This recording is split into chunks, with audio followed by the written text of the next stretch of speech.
Today we're off to Primrose Hill. Now Primrose Hill is one of those parks that many people don't think of when you think of London, but we're going to show you why it is one of those parks that you should definitely think of if you're coming here. And the reason we're showing you Chalk Farm Underground Station, which is on the Northern Line, is because that's your best place to go to start your journey. You get off at Chalk Farm and then we're going to walk up the road.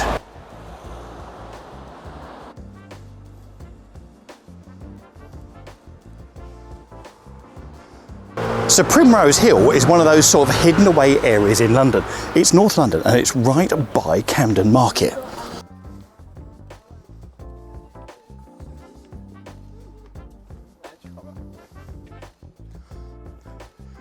And to get there, you go this way and over a large bridge.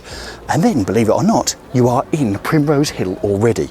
Now, Primrose Hill is just one of those beautiful areas. Not just for the ground that we're going to go and see in the park, but also for its little shops as well. Almost feels like a bit like a village, sort of Hampstead, but not. And excuse the puffing, we're going uphill.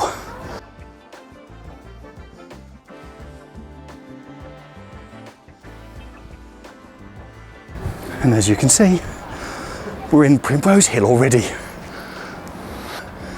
Now there's a particular reason we've been wanting to come down to Primrose Hill for quite some time. And if you're watching this and you're a Swiftie, I need to say no more. If you're not a Swiftie, let me tell you, Taylor Swift has got her property here, somewhere in the Primrose Hill area, so when she's in London, this is where she lives. Now, whilst we're filming this, she's definitely not here. She's over in America somewhere, we believe. Now, once you cross the bridge, this is quite a famous pub, the Pembroke Castle. This way takes you down by the side of the main railway station that comes out of Euston, but we're going to go straight on and down Regent's Road. And this is where Primrose Hill comes to life. Now, what we'll do is we'll walk on the other side because, I love this sort of leafy way. But what you've got down here is you've got all sorts of posh properties, galleries, shops, etc. So it's like as I said, a village within London. And there are so many of these little villages. To give you an idea of some of the properties, these will set you back a fair bit.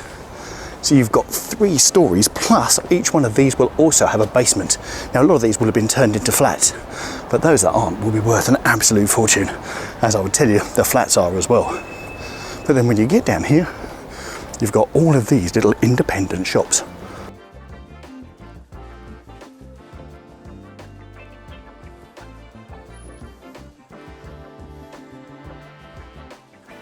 Not a chain in sight. So once again, if you fancy coming to London and getting away from all of the main shops, this is definitely a great place to come.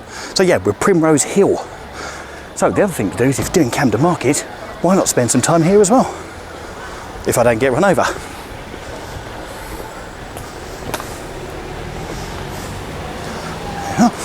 Little off licence. Don't see many of those these days. I love that. The Primrose Corner Shop.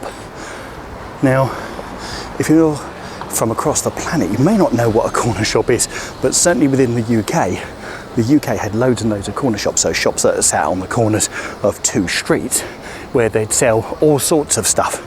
Basically your olden type of supermarket, and they've still got one here. Cool, this is incredible. Now we've driven down this way before, but actually not this far.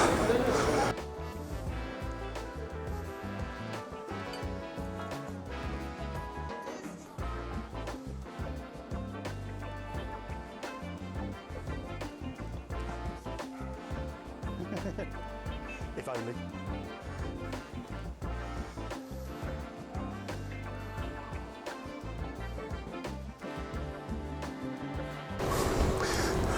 Now what I love about London is there are small little side streets, and this is a Mews. Now if you've seen our thing before, there you go, give you an idea. So if you've seen our one on Holland Park Mews, you'll know that Mews were originally set up when they had big houses, and then behind the big houses is where the stables were, where they kept the horses and the workers lived. So this is Primrose Mews. Very nice.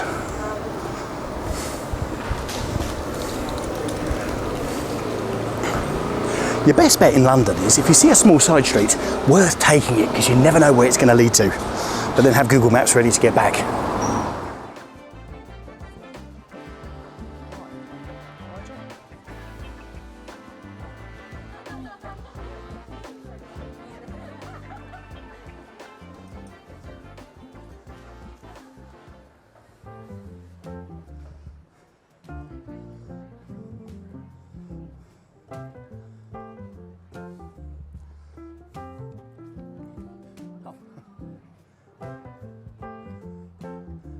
Look at that.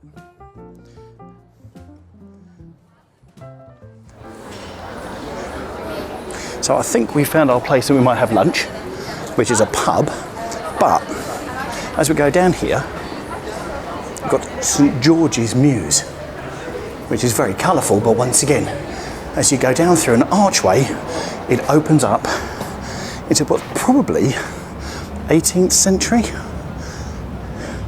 certainly 19th century sort of housing. And as you can see right at the back, because it is Primrose Hill and everything is built on a hill, you've got all sorts of businesses and houses down here as well, hidden away. Now this is St George's Terrace, and what I would really suggest is go onto your favourite estate agent finder and just find out how much one of these has cost. Because to be quite honest, with the pillars and all the rest of it, if you've seen our recent pictures we put on, we could be in Chelsea or Belgravia. But I tell you, the prices here probably do challenge those prices. Very nice. St George's Terrace, here at Primrose Hill. So to give you a real good idea of where we are, Regent's Park, which is sort of the north of the West End, which we've covered in the previous video, Primrose Hill joins that by going over the main road by it. And as you can see, that's it. Now we're going to go up the hill and we're going to look down over the whole of Regent's Park and also the West End of London. So if you're looking at this and thinking, oh, that doesn't look too bad, Steve, can I just tell you, it's quite an angle. And actually, the deep breathing you're hearing is not something that it shouldn't be. It's because I'm trying to catch my breath as I'm going up Regent's Park, up Primrose Hill, sorry. But can I just tell you, the views are worth it. So across there on the London skyline, not only have you got the BT Tower behind it, you've got the London Eye, the West End, and then round to the City of London. Excellent. Looking forward to getting to the top for even better views.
So like Regent's Park, Primrose Hill was once part of the Great Chase appropriated by Henry VIII.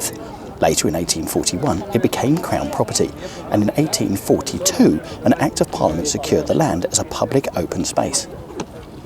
In October 1678, Primrose Hill was the scene of a mysterious murder of Sir Edmund Berry Godfrey. In 1679, 3 Catholic labourers, Robert Green, Henry Berry and Lawrence Hill, were found guilty of the murder, those subsequently exonerated, and hanged at the top of the hill. For the first few years after the hanging, Primrose Hill was known as Greenbury Hill. Spooky. In 1792, Primrose Hill was the site of the first meeting of the Gossard of the Bards of the Isles of Britain, organised by a Welsh radical poet. The area to the east of the park was developed and became known as Primrose Hill after the park.